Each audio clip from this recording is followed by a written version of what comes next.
నమస్కారం ఘంటారావానికి స్వాగతం. ముందుగా ప్రధాన అంశాలు.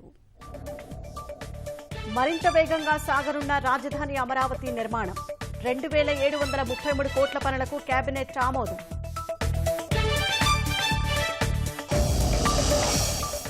వచ్చే విద్యా సంవత్సరంలోగానే తల్లికి వందనం నిధులు, మిగతా పథకాలు ఒక్కొక్కటిగా అమలు చేస్తామన్న CM.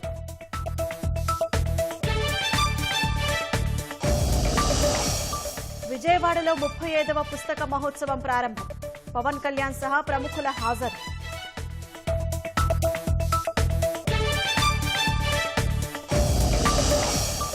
Rowdy sheeter Borugadda Anil bail petition కొట్టివేత. ఇలాంటి వారిని క్షమించడానికి వీల్లేదని హైకోర్టు వ్యాఖ్య.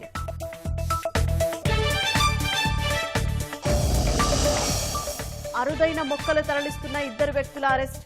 నిందితుల నుంచి ఇంద్రజాల, మహేంద్రజాల ప్లాంట్స్ స్వాధీనం.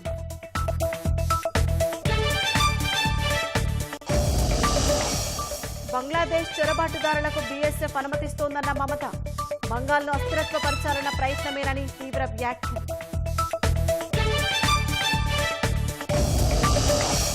గుకేష్ సహా 4గురికి ఖేల్ రత్న పురస్కారం. విశాఖ అథ్లెట్ జ్యోతి ఎర్రాజీకి అర్జున అవార్డు.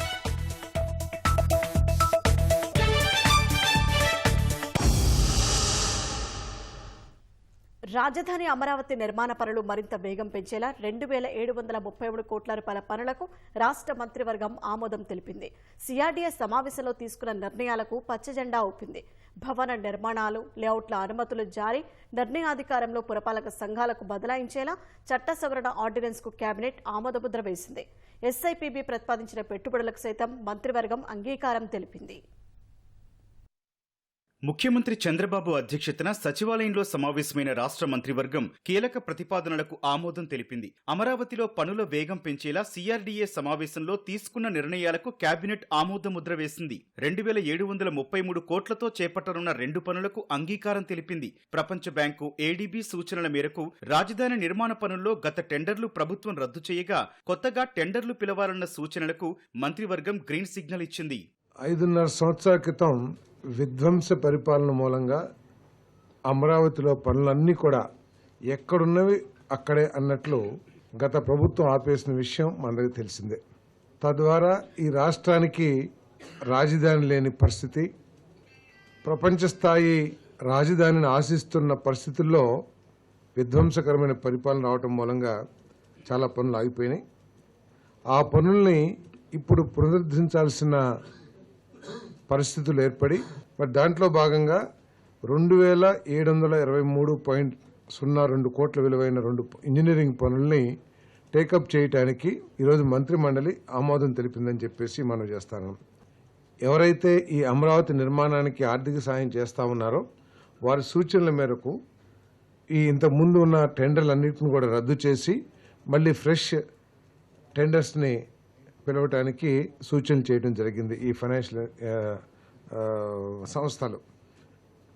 మరి దానికి ఈరోజు మంత్రి మండలి ఆమోదం తెలిపిందని చెప్పేసి మనం చేస్తా ఉన్నాం. నంద్యాల, వైఎస్ఆర్ జిల్లాలో పవన సౌర విద్యుత్ ప్లాంట్ల ఏర్పాటుకు మంత్రివర్గం ఆమోదం తెలిపింది. కర్నూలు జిల్లాలో టాటా సంస్థ 2000 కోట్ల పెట్టుబడితో 400 మెగావాట్ల సౌర విద్యుత్ ప్లాంట్ ఏర్పాటు చేయబోతోందని మంత్రి పార్థసారథి వెల్లడించారు. దేశంలోనే మొదటిసారిగా సౌర, పవన, బ్యాటరీ స్టోరేజ్ తో ఇంటిగ్రేటెడ్ ప్రాజెక్టుకు మంత్రివర్గం ఆమోదం తెలిపిందని విద్యుత్ శాఖ మంత్రి గొట్టిపాటి రవికుమార్ వెల్లడించారు. దీనివల్ల 24 గంటలు నిరంతరాయ విద్యుత్ సరఫరా చేయొచ్చని అన్నారు. విద్యుత్ రంగంలో ఇదో విప్లవాత్మక మార్పేనన్నారు. గుంటూరు జిల్లాలో 100 పడకల ఈఎస్ఐ ఆసుపత్రి నిర్మాణానికి మంత్రివర్గం పచ్చజెండా ఊపింది. తిరుపతిలోని ఆసుపత్రిని సైతం 100 పడకల ఆసుపత్రిగా అప్గ్రేడ్ చేస్తూ నిర్ణయం తీసుకుంది. ఎస్ఐపిబి ప్రతిపాదించిన 3 పరిశ్రమలకు ఆమోదం తెలిపినట్లు పార్థసారథి వివరించారు. టాటా కన్సల్టెన్సీ సర్వీస్ వారు 10,000 మందితో ఒక సాఫ్ట్వేర్ కంపెనీ లేకపోతే డెవలప్మెంట్ సెంటర్ ని ప్రారంభించడానికి విశాఖపట్నంలో ప్రారంభించడానికి ముందుకొచ్చింది. ఏపీఐసికి సంబంధించిన మిలీనియం ఏ అండ్ బి బ్లాకుల్లో 2.08 lakh స్క్వేర్ ఫీట్ ఏరియా కావాలని చెప్పేసి ప్రతిపాదన ఏదైతే పెట్టారో దాన్ని ఆమోదించడం జరిగిందని చెప్పేసి నేను మనం చేస్తా ఉన్నాను. ఆజాద్ ఇండియా మొబిలిటీ లిమిటెడ్ మన సత్యసాయి డిస్టిక్లో ఒక కొత్త యూనిట్ని 3 ఫేజెస్లో 1046 కోట్ల పెట్టుబడితో ఇన్వెస్ట్మెంట్ చేస్తానికి ప్రతిపాదన చేయడం జరిగింది. ఈ ప్రతిపాదన ద్వారా 2381 మందికి ఉపాధి అవకాశాలు లభించే అవకాశం ఉంది. వారికి ఈ ప్రాజెక్ట్ నిర్మాణం కోసం 70.7 ఎకరాలని 3 ఫేసెస్లో ఎకరానికి 38.37 లక్షల ధరకి మరి ఇచ్చే ప్రతిపాదన ఏదైతే ఉందో ఆ ప్రతిపాదనని కేబినెట్ ఆమోదించిందని చెప్పేసి తెలియజేస్తా ఉన్నాను నేను. అదేవిధంగా Balaji action buildwell private limited Anakapalli డిస్టిక్లో 106.27 ఎకరాల్లో 1174 కోట్ల పెట్టుబడితో మరి ఒక ఫ్యాక్టరీని స్థాపించాలని చెప్పేసి వుడ్కు సంబంధించిన ఫ్యాక్టరీ స్థాపించాలని చెప్పేసి ప్రతిపాదనలు వచ్చినాయి. మరి ఈ ప్రతిపాదన కూడా కేబినెట్ ఆమోదించిందని చెప్పేసి నేను తెలియజేస్తా ఉన్నాను. రామాయపట్నంలో బీపీసీఎల్ రిఫైనరీ నిర్మాణానికి మంత్రివర్గం ఆమోదం తెలిపింది. 20 ఏళ్లలో బీపీసీఎల్ 96,000 కోట్ల పెట్టుబడులు పెట్టనుండగా ఈ ప్రాజెక్టుకు 6,000 ఎకరాలు కేటాయించనున్నారు. కాకినాడలో గ్రీన్ అమ్మోనియా ఎనర్జీ ప్లాంట్ కు స్టాంప్ డ్యూటీ మినహాయింపునకు కేబినెట్ అంగీకరించింది. చిత్తూరు జిల్లాలో ఐఆర్ బెటాలియన్ ఏర్పాటుకు కేబినెట్ పచ్చజెండా ఊపింది. కొత్త విద్యా సంవత్సరం ప్రారంభంలోపే తల్లికి వందనం సొమ్ముల ఖాతాలో జమ చేయాలని రాష్ట్ర ప్రభుత్వం నిర్ణయించింది. ఈ మేరకు ముఖ్యమంత్రి చంద్రబాబు అధికారులకు స్పష్టమైన ఆదేశాలిచ్చారు. పీఎం కిసాన్ పథకం నిధులు విడుదల చేయగానే రాష్ట్ర వాటాను జోడించి అన్నదాత సుఖీభవ సాయం అందించాలని నిర్దేశించారు. గత ప్రభుత్వ పాపాలతో ఆర్థిక ఇబ్బందులు వెంటాడుతున్నా ఒక్కొక్కటిగా ఎన్నికల హామీలన్నింటినీ ఈ ఏడాది అమల్లోకి తెస్తామని వెల్లడించారు. రెవెన్యూ సమస్యల పరిష్కారంలో జాప్యంపై ఆగ్రహం వ్యక్తం చేసిన సీఎం మంత్రివర్గ ఉపసంఘం ఏర్పాటు చేయాలని నిర్ణయించారు. కొత్త ఏడాదిలో ఆర్థిక వెసులుబాటును బట్టి తల్లికి వందనం, అన్నదాత సుఖీభవ, మహిళలకు ఉచిత బస్సు ప్రయాణం, ఆడబిడ్డ నిధి పథకాలను ఒక్కొక్కటిగా ప్రారంభిస్తామని ముఖ్యమంత్రి చంద్రబాబు తెలిపారు. ఆర్థిక ఇబ్బందులు ఎన్ని ఉన్నా ఇప్పటికే పింఛన్ పెంపు, అన్నా క్యాంటీన్ల పునరుద్ధరణ, దీపం పథకం అమలు చేస్తున్నట్లు చెప్పారు. విద్యార్థి హాజరు శాతాన్ని బట్టి తల్లికి వందనం డబ్బులు చెల్లించే నిబంధనను అధికారులు సీఎంకు నివేదించారు. ఈ విద్యా సంవత్సరం హాజరు శాతం ఆధారంగా వచ్చే విద్యా సంవత్సరం ప్రారంభంలోపు తల్లికి వందనం ఇవ్వాలని సీఎం ఆదేశించారు. ఎన్నికల హామీ మేరకు ఒక కుటుంబంలో ఎంతమంది పిల్లలుంటే అంతమందికి తల్లికి వందనం ఇద్దామని సీఎం స్పష్టం చేశారు. ఫీజు రియంబర్స్మెంట్ను నేరుగా కళాశాలలకు చెల్లించాలని నిర్ణయించినందున విద్యార్థుల చదువుకు ఇబ్బంది కలగకుండా కలెక్టర్లకు బాధ్యత అప్పగించాలని కేబినెట్లో నిశ్చయించారు. వచ్చే విద్యా సంవత్సరం ప్రారంభంలోపు మెగా డిఎస్సీలో ప్రకటించిన ఉపాధ్యాయ పోస్టులు భర్తీ చేయాలని సీఎం నిర్దేశించారు. అనేక ఆర్థిక ఇబ్బందులు ఉన్నా కూడా గత ప్రభుత్వం ఎగ్గొట్టిన అనేక బకాయిల్ని ఈ ప్రభుత్వం తీర్చినా కూడా సూపర్ 6 పథకాలను కూడా అమలు చేయాలని చెప్పేసి మరి నిర్ణయం తీసుకోవడం జరిగిందని చెప్పేసి మనవి చేస్తాను. వచ్చే అకాడమిక్ ఇయర్ లోపల తల్లికి వందనం కార్యక్రమం చేస్తామని చెప్పేసి మనవి చేస్తాను. అదేవిధంగా రైతు భరోసా కూడా నెక్స్ట్ కేంద్ర ప్రభుత్వం ఎప్పుడైతే రిలీజ్ చేస్తుందో వాళ్ళతో పాటు రాష్ట్ర ప్రభుత్వం కూడా రైతు భరోసా రిలీజ్ చేయాలని చెప్పేసి ఆలోచన చేస్తుంది.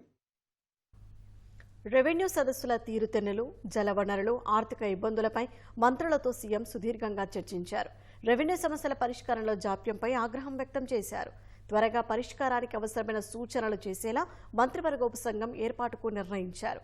రెవెన్యూ సదస్సుల్లో ఇప్పటి వరకు 13,000కు పైగా దరఖాస్తులు వచ్చాయని అధికారులు చెప్పగా ఒకే సమస్యపై బాధితులు పదే పదే తిరగకుండా వీలైనంత త్వరగా పరిష్కారం చూపడమే కీలకమని సీఎం అన్నారు. చూస్తున్నామంటూ కాలయాపన చేయవద్దని ఆదేశించారు. అర్జీల జిరాక్సుల కోసమే బాధితులు వందలాది రూపాయల ఖర్చు మొయ్యాల్సి వస్తోందని ఈ సందర్భంగా మంత్రి మనోహర్ వివరించారు. ఒక చోట అర్జీ ఇచ్చాక మరో చోట ఇవ్వాలంటూ బాధితులు తిప్పడం సరికాదని మంత్రులు అభిప్రాయపడ్డారు. వేట నిషేధ సమయంలో మత్స్యకారులకు 20,000 ఇవ్వాలని మంత్రివర్గం నిర్ణయించింది.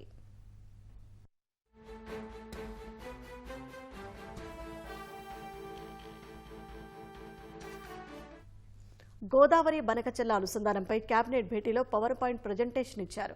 కొత్త ప్రాజెక్టులు ఎలా నిర్మించాలి, నిధుల సమీకరణ ఎలా అనే అంశాలపై చర్చించారు. కుప్పం చిత్తూరుకు అదనంగా నీరిచ్చేందుకు చిత్రవతి బ్యాలెన్సింగ్ రిజర్వాయర్, యోగి వేమన నుంచి హంద్రినివాల్ లింక్ ద్వారా ఇచ్చే అంశాన్ని పరిశీలించాలని నిర్ణయించారు. గోదావరి బనకచెర్ల అనుసంధానం కోసం వెనుకబడిన ప్రాంతాల ప్రయోజనాల కింద నిధులు ఇవ్వాలని కేంద్రాన్ని కోరినట్లు సీఎం తెలిపారు. పట్టిసీమతో ప్రత్యక్షంగా పరోక్షంగా రాయలసీమకు జరిగిన లబ్ధిని ఆర్థిక మంత్రి పయ్యావుల కేశవ్ వివరించారు. చరిత్రలో ఎప్పుడూ లేని విధంగా 85% రిజర్వాయర్లను నింపామన్న చంద్రబాబు, మంత్రి నిమ్మల రామనాయుడు, జలవనరుల శాఖ కార్యదర్శి, ఇతర అధికారుల కృషిని అభినందించారు. రాష్ట్ర ఆర్థిక ఇబ్బందులపై ఆర్థిక శాఖ ప్రజెంటేషన్ ఇచ్చింది. ఈ సమయంలో బకాయిలపై ఉప ముఖ్యమంత్రి పవన్ కళ్యాణ్ ఆరా తీయగా 1,30,000 కోట్లకు పైగా ఉన్నట్లు పయ్యావుల కేశవ్ తెలిపారు.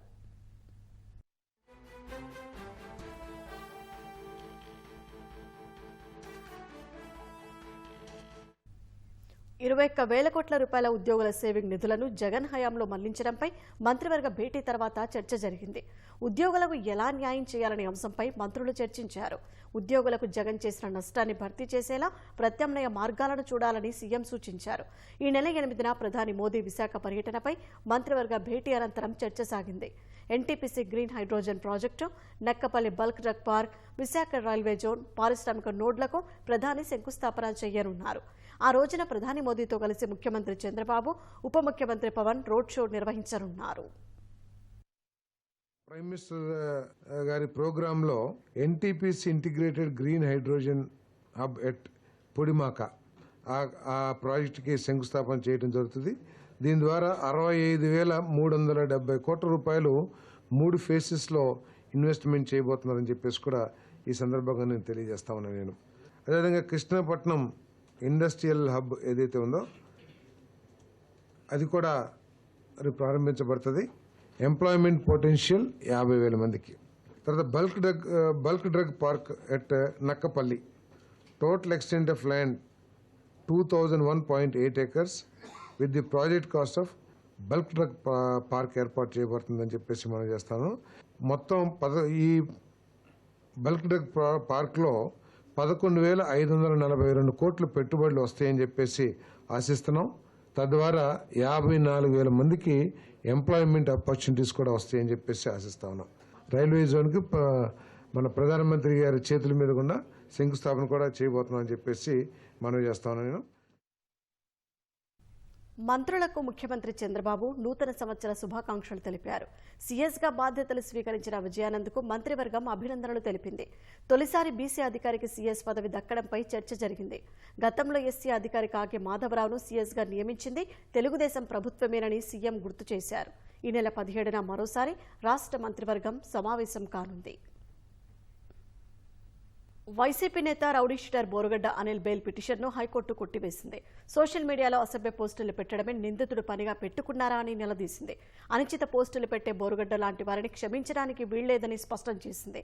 పిటిషనర్కు పూర్వ నేర చరిత్ర ఉందని పోలీసులు హైకోర్టుకు తెలిపారు. అనుచిత పోస్టుల వ్యవహారంలో నమోదైన 2 కేసుల్లో ఇప్పటికే ఛార్జిషీట్ దాఖలైందని వివరించారు. సోషల్ మీడియాలో అసభ్య పోస్టులు పెట్టిన వ్యవహారంలో బోరుగడ్డ అనిల్పై అనంతపురం 4వ పట్టణ పోలీసులు కేసు నమోదు చేశారు. ఈ కేసుల బెయిల్ మంజూరు చేయాలని నిందితుడు వేసిన పిటిషన్ను హైకోర్టు కొట్టివేసింది. సమాచార శాఖ మాజీ కమిషనర్ విజయకుమార్ రెడ్డి దాఖలు చేసిన ముందస్తు బెయిల్ పిటిషన్పై హైకోర్టు విచారణ జరిపింది. తదుపరి విచారణను వచ్చే సోమవారానికి వాయిదా వేసింది. ఏసీబీ తనపై నమోదు చేసిన కేసులో ముందస్తు బెయిల్ ఇవ్వాలని విజయకుమార్ రెడ్డి పిటిషన్ వేశారు. గత ప్రభుత్వ హయాంలో సాక్షి పత్రిక ఛానల్కు అనుచిత లబ్ధి చేకూర్చారని ఏసీబీ కేసు నమోదు చేసింది. దీనిపై కౌంటర్ దాఖలు చేయాలని ఏసీబీని హైకోర్టు ఆదేశించింది. టీడీపీ సభ్యత్వ నమోదులో చరిత్రాత్మక మైలురాయిని చేరుకోబోతున్న క్రమంలో 1 కోటి మంది కార్యకర్తలకు ప్రమాద బీమా కల్పించేలా ఇన్సూరెన్స్ కంపెనీలతో అవగాహన ఒప్పందం కుదుర్చుకున్నారు.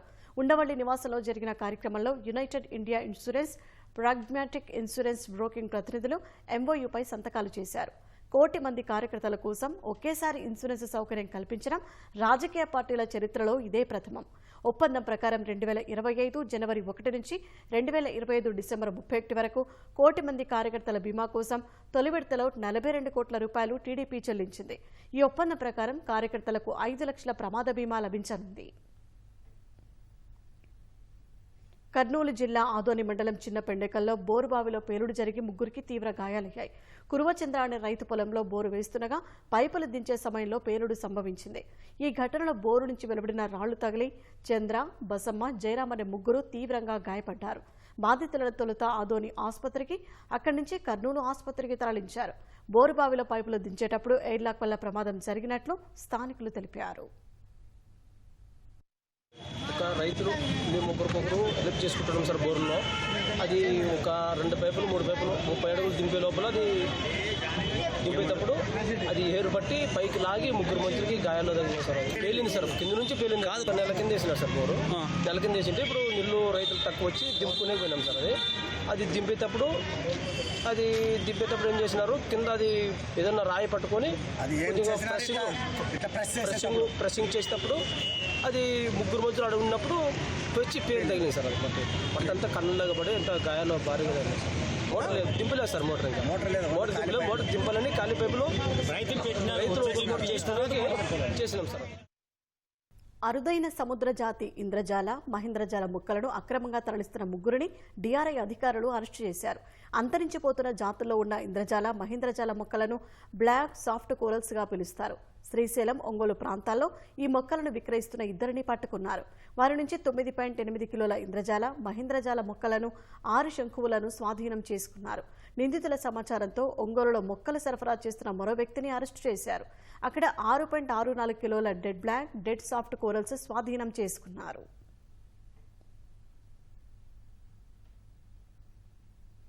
ప్రకాశం జిల్లా ముండ్లమూరు మండలం పరిసర ప్రాంతాల్లో భూ ప్రకంపనలు కలకలం రేపాయి.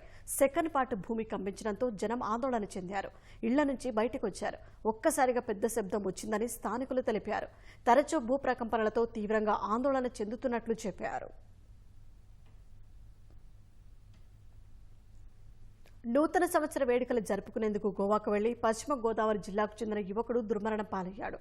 తాడేపల్లి గూడెంకు చెందిన రవితేజ స్నేహితులతో కలిసి గోవా పర్యటనకు వెళ్లారు.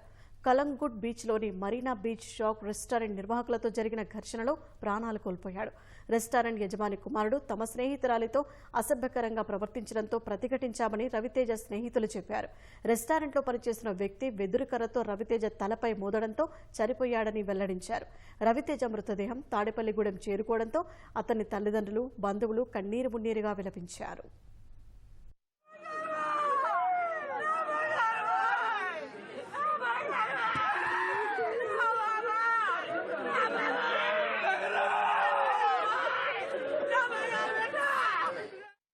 బంగ్లాదేశ్ చొరబాటుదారులను సరిహద్దుల నుంచి భారత భూభాగం లోపలికి బీఎస్ఎఫ్ అనుమతిస్తోందని బంగాల్ ముఖ్యమంత్రి మమతా బెనర్జీ ఆరోపించారు.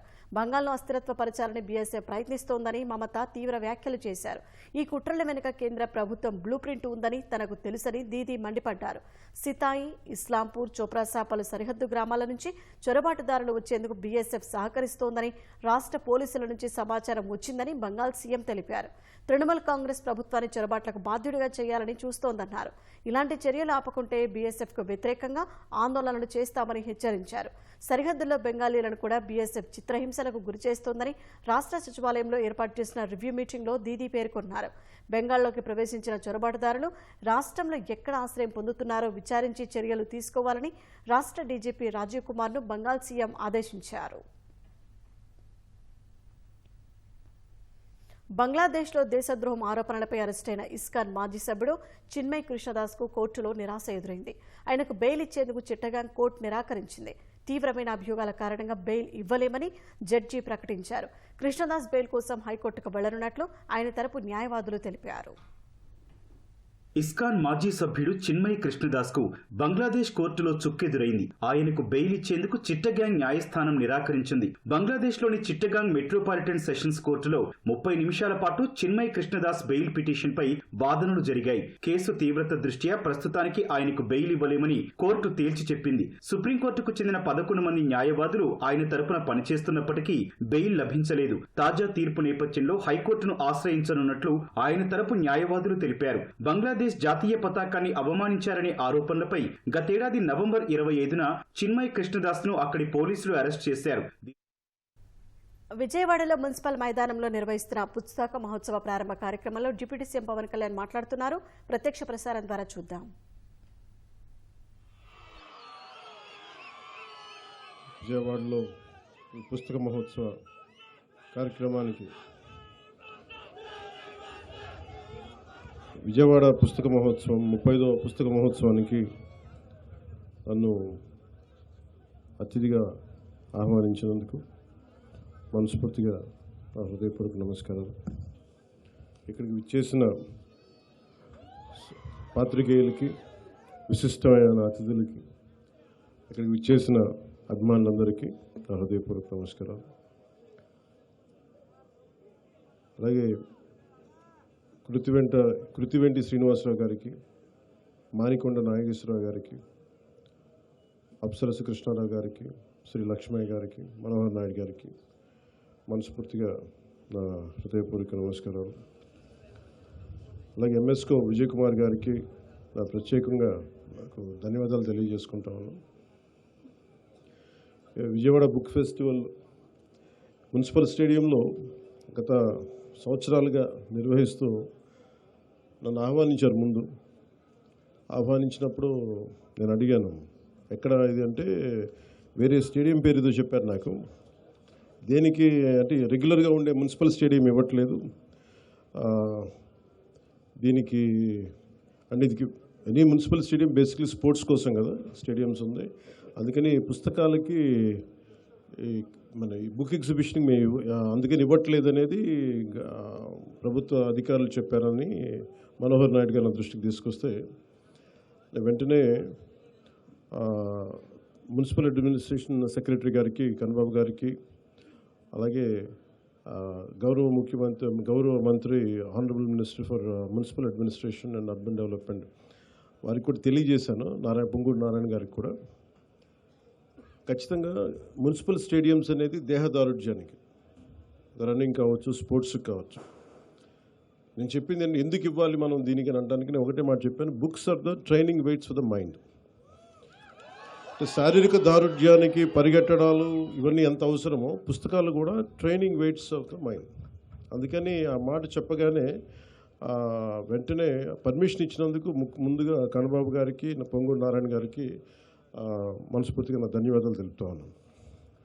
ఎందుకంటే మీకు ఎందుకు ఇక్కడే ఉండాలంటే మీకు అందుబాటులో ఉంటుంది, ఇక్కడ సిటీ మధ్యలో ఉండాలి, మీరు రావడానికి బాగుంటుంది. నాకు అంటే ఇందాక నుంచి నా పరిస్థితి ఎలా ఉంది అంటే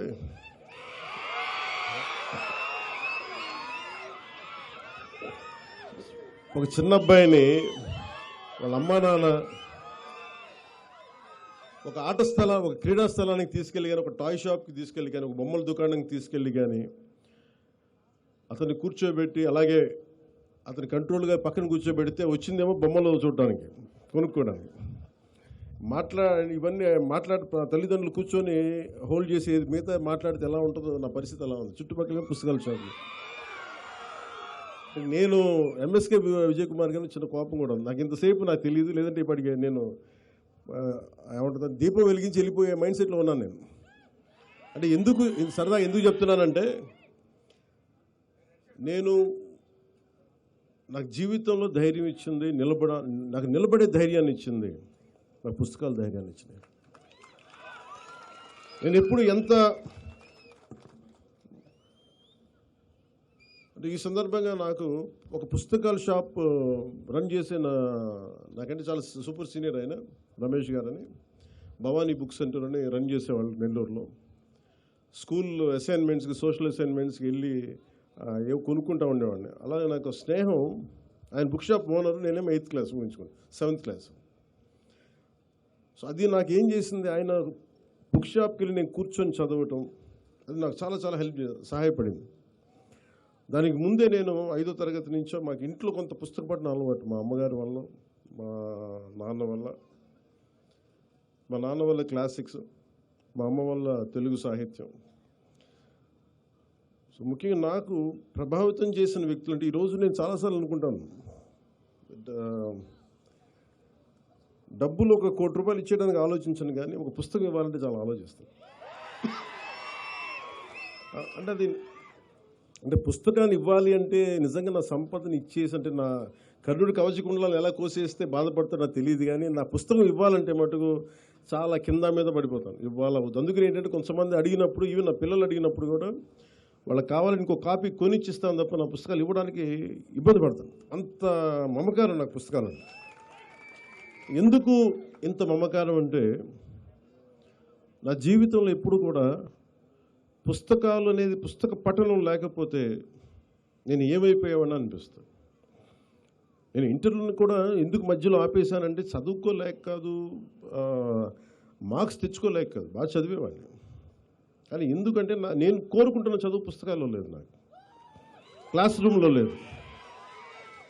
అందుకు నేను ట్యాగూర్ గారి ప్రేరణతోటి అంటే రవీంద్రనాథ్ ట్యాగూర్ స్కూల్కి వెళ్లకుండా ఇంట్లోనే కూర్చొని నేర్చుకున్నారంటే అది నేను కూడా ప్రేరణ తీసుకొని ఆయనలాగే చెట్లు చేమలు మొక్కలు చూస్తాం. మన దగ్గరికి అంత లగ్జరీ లేదు, పెద్ద ఉద్యానవనాలు లేవు. మాకున్న 2 రోజా మొక్కలతో కుండీలను చూస్తాం. పుస్తకాలు పెట్టుకొని, క్లాస్ పుస్తకాలు పెట్టుకుని రోజా పువ్వులను చూస్తూ ఉండిపోయాడు.